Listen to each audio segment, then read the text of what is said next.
Čo znamená 4, 16, 4 alebo 6, 12, 6, 12, 6?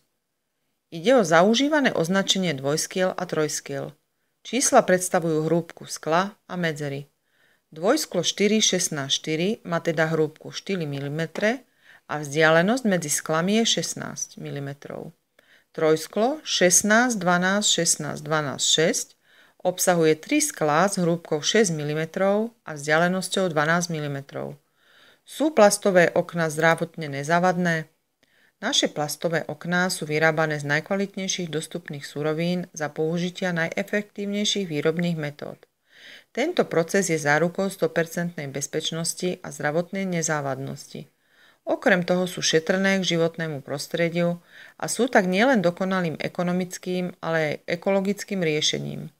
Bezpečnosť je u nás prvoradá. Ktoré okná sú lacnejšie, zaoblené alebo hranaté? Cena oboch typov okien sa pohybuje približne v rovnakých výškach. Na celkovú hodnotu vplýva skôr výber materiálov a kvalita výsledného produktu. Pre každý typ interiérov sa hodí iný model okna, preto venujte dostatok času výberu medzi hranatým a oblým. V Bratislave sú okná drahšie?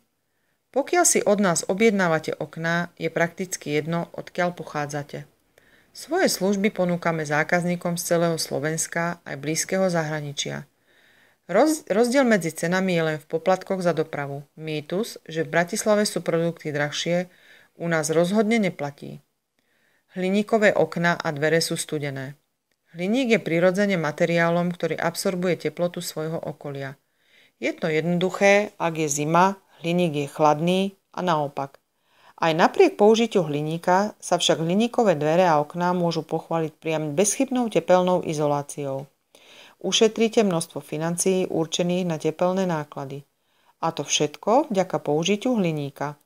V prípade, že máte ďalšie otázky, pokračujte na kontaktný formulár.